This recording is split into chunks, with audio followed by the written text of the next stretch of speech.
from Explorer sa low PH. So parang inaantok pa ako. So we're going to Tanay Rizal, guys. And then meron tayong bagong i-feature na place dun. Campsite siya. So actually first time ko lang din pumunta dun. Overnight lang, pero napakaraming dalang gamit. Campsite siya, guys, sa may Daraitan. Pero hindi talaga siya exactly ata sa Daraitan. Kasi parang magbo-boat ka pa. Tapos, pero yung boat naman parang mga 2 to 3 minutes lang naman. Hindi talaga yung boat na pang matagalan. Hindi siya ganun. Tapos, habal. Tapos, pwede rin naman hindi ka dumaan sa ganun. Pwede ka rin naman talaga yung mag-hike ka. Kaso parang 1 to 2 hours. So, ayun. Let's go.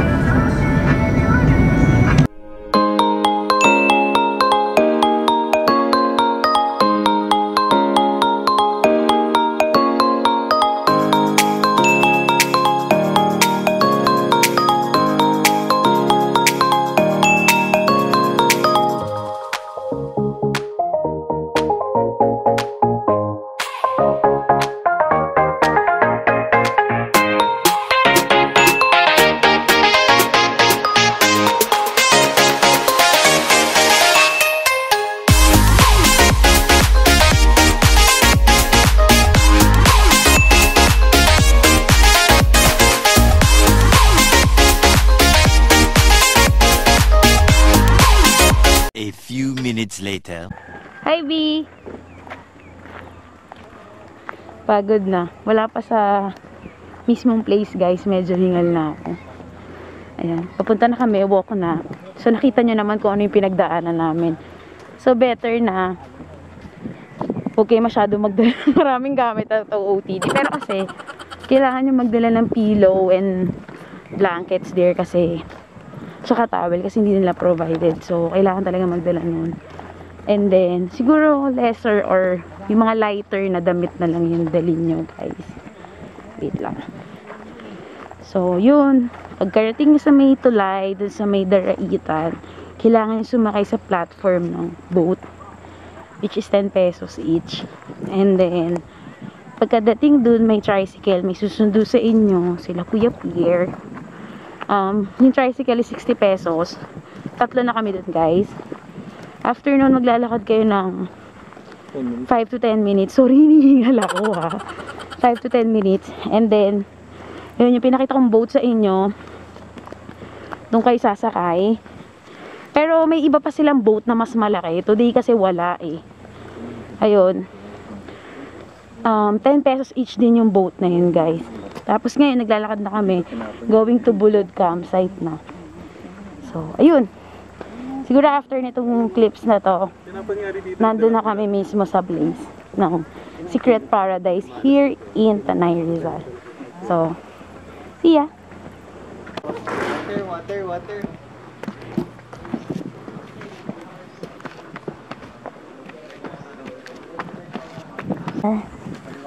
Ayan sila, kuya. Sobrang matulungin. Sila yung nagdadala ng mga gamit namin ng mabibigat. Pero parang sa kanila hindi sila nabibigatan. So finally guys, we're here na sa Bulod campsite. Ang init. And then, tour ko kayo, guys. Sneak peek. And then, share ko rin sa inyo yung experience dito, guys. Kanina, sorry, medyo hinihingal ako. Pero ngayon, nandito na kami. Sobrang fresh air and nature lang talaga. Ayan yung view. Ayan yung mga, ano na, pang mga tent. Super laki ng mga tent nila. Parang kaya ata hanggang 6 packs. Tapos, may 4 na mattress sa loob. So, ayun guys, luckily, kami lang yung naka-check-in today. So, yung 4 tents, pwede kami magpatintero doon. So, makakapag-photoshoot kami dito and then super mai-enjoy namin yung lugar. Siguro better go here ng weekdays before summer. Kasi usually pag summer, di ba, pag weekend, fully booked talaga sila lagi. So, better go here ng weekdays kung gusto nyo talaga masolo yung lugar, guys. And then, ito yung Facebook account nila. You can check. And for more inquiries, dyan kayo magtanong, guys, kung may mga hindi ako masagot ng mga tanong nyo, guys. So, ayun. So, mag-OOTD muna kami. OOTD 1, 2, 3. Hindi ko alam kung ilang OOTD. So, ayun. And then, pakita ko na sa inyo yung sneak peek ng lugar. And I can't wait to share with you guys na. See ya!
A few minutes later. So guys, time check, nasa 5 PM na ngayon. So, tapos na kami mag-photo shoot ng place. Sobrang ganda, sobrang dreamy. Alam mo yung pwede kayong mag-prenup dito. Dibu, pwede kung mga hipster yung mga theme nyo. Super ganda and super fresh air lang talaga. Paulit-ulit ko ako sa fresh air kasi tapat niya lang talaga is pwede kayong maligo, guys. Ayun guys, di pa kami naliligo sa may river nila. Siguro magdi-dinner muna kami. Tomorrow morning na lang kami maliligo. And then ngayon, chill lang kami dun sa recreational area nila, guys, kasi may wifi pala sila dito, guys. Yung signal nila is medyo stable ng konti, pero pwede naman, nakaka-receive naman ng mga messages, guys. And then ayun, pwede rin kayo magbaon ng food, but much better dito na lang kayo umorder, guys, para hindi hassle going here. Sorry, wala na akong lip tint, putla ko pala. Katapos lang namin mag-shoot, ang gulo na ng hair ko. So, ayun, update ko kayo mamaya kung ano yung kakainin namin. And ngayon, i-enjoy muna namin yung place. And then, no social media muna. Picture-picture lang after picture-picture. And yun, enjoy the place na lang. So, see you later! So, ngayon nag-aaya itong magkape sa baba. Unlimited coffee din dito, guys. Brewed coffee. And then may water din sila dito.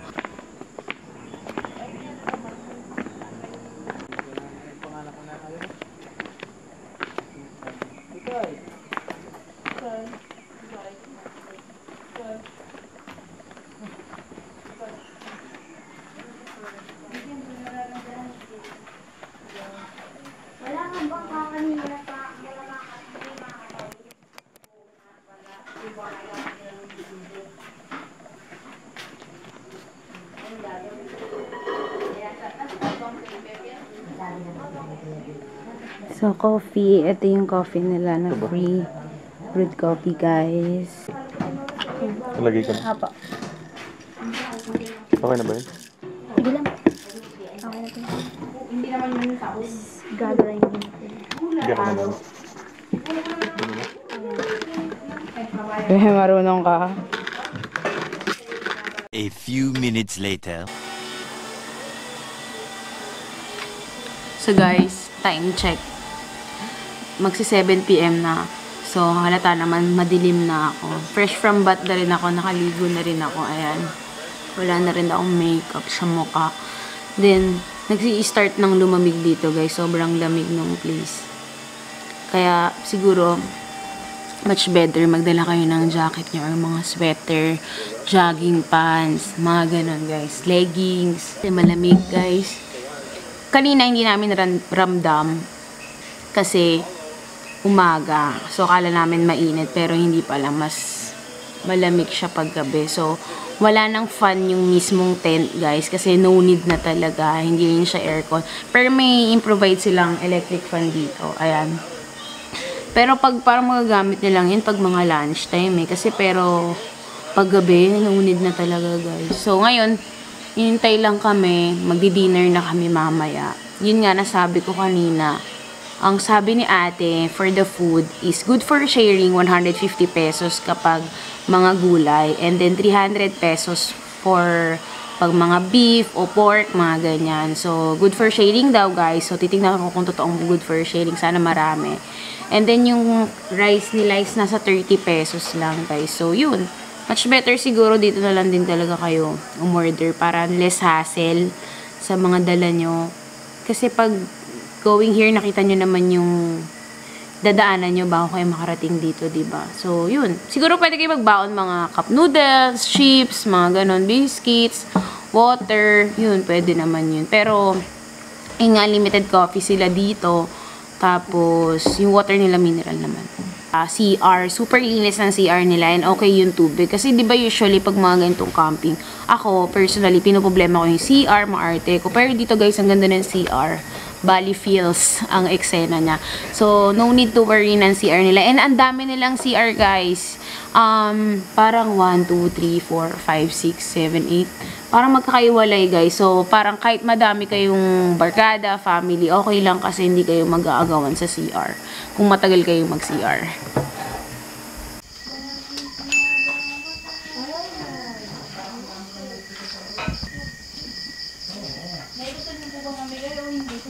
Bilat na signal dito. Ate, kain tayo ate. Dito ako dito. Ay, dito. Doon ka dito. Mga maliliit na bonfire. Pagaya nung sa Bulacan natin. Maliit. So, good morning guys. Halata naman bagong gising pa lang ako. So, day 2 for today. Hindi na ako nakapag-vlog kagabi after namin kumain kasi nagbanding na lang kami. Usap-usap, tapos in-enjoy yung place. Di na ako masyado nag-social media. Kasi minsan lang naman ako pumunta sa ganitong lugar. So, sulitin ko na kasi social media naman. Sa Manila, meron naman yan eh. So, anyway, yung for today's itinerary namin for day 2 is magsiswimming kami mamaya. Hopefully, hindi super lamig. Alam mo, super bagong gising pa lang ako. Ayun, sana hopefully hindi masyadong malamig yung tubig. Pero pag mga ganitong oras pala, super lamig. Time check, mga magsi 7 AM pa lang, guys. So, nagising ako mga 5:45 nag-alarm ako, pero tumayo ako mga 6 something na. So, ayun. Update ko kayo mamaya sa activity namin today. Swimming lang naman kami, breakfast, konting photoshoot. And then, that's it. Uuwi na rin kami later, guys. So, enjoy na namin yung moment today kasi walang ganito sa Manila. Sorry, morning voice pa ako. And then, super babait din ang staff nila dito. Nakakwentuhan pa namin, nakabanding namin kagabi. Natulog na ata kami mga 12 midnight something. Ayun. And then kung nakita nyo pala, kasi nga hindi na ako nakapag-update kagabi. Ang dami rin ng serving ng food. Yung pinakbit nila na 150, ang dami. 3 na kami. Good for sharing talaga. Legit na good for sharing. 2 to 3 person talaga yung pwede mag-share. And then, hindi ko sure kung anong breakfast today, pero ayun, let's see. Alam mo yung feeling na nakaharap ka sa camera pero wala ka pa sa ulirat. Pero kung ganito naman kaganda yung view, okay lang kahit wala ka sa ulirat. Di pa maayos. Di pa maayos yung pagkatao ko. Morning! Day 2. Morning, guys. Kung ganito naman kaganda yung view mo everyday, okay lang. Morning, birthday boy.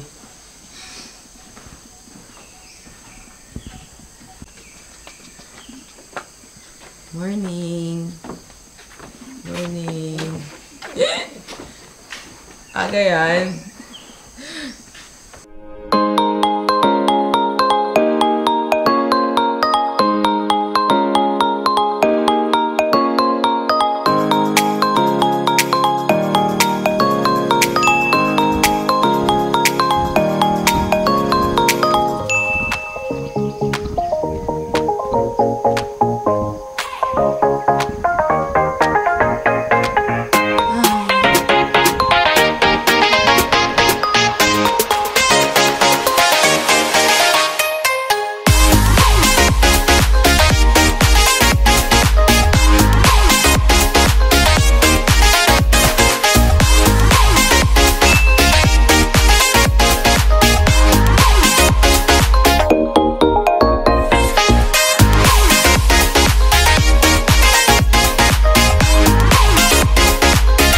So guys, breakfast ready na kami. Time check, mag 8 pa lang ata. Sobrang aga na. Ayan na-serve na yung breakfast namin.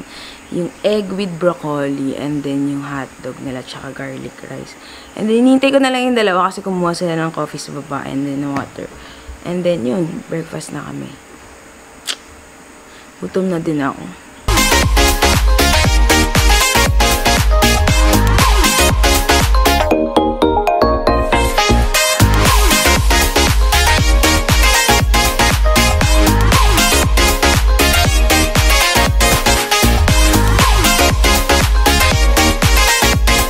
A few minutes later. Guys, naka-rush guard na kami. Magbo-boat riding lang kami kasi maganda daw yung tubig ngayon. And then, magbubuko juice din muna kami. All gear up na kami. Naka-rush guard na. And then, time check. Mga nasa... Wait lang. 9:23 AM pa lang sa super aga. Ang dami na namin nagawa, guys. So, siguro yung mga next clip namin... yung mga magagandang lugar na dito and then yung mga jaw-breaking view na dito. So, let's go guys. Let's go for adventure. Hi, Kabi. Hi. Let's go for adventure, guys.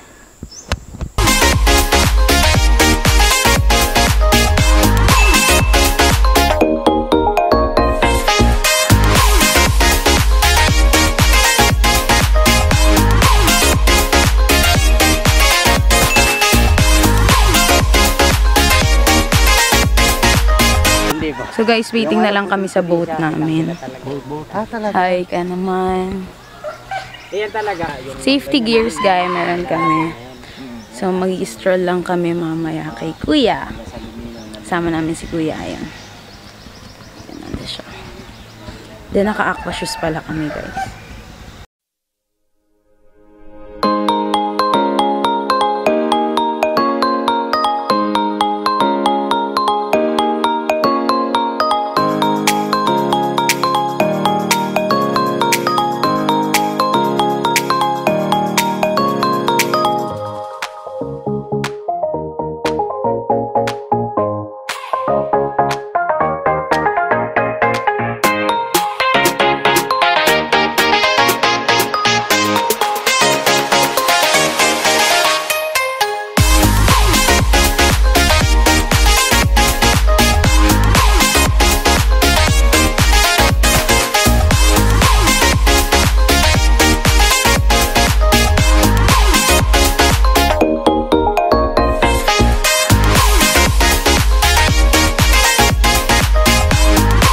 So guys, nasa boat na kami.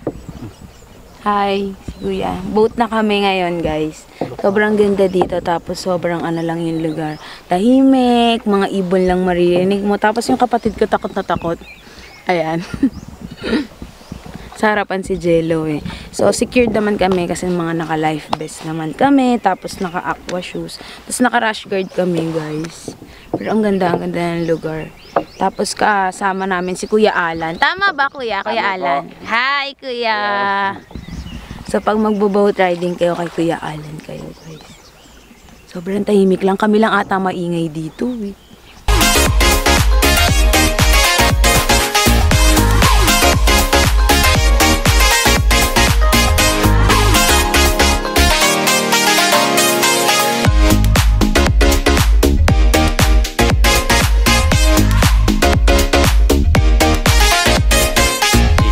Minutes later.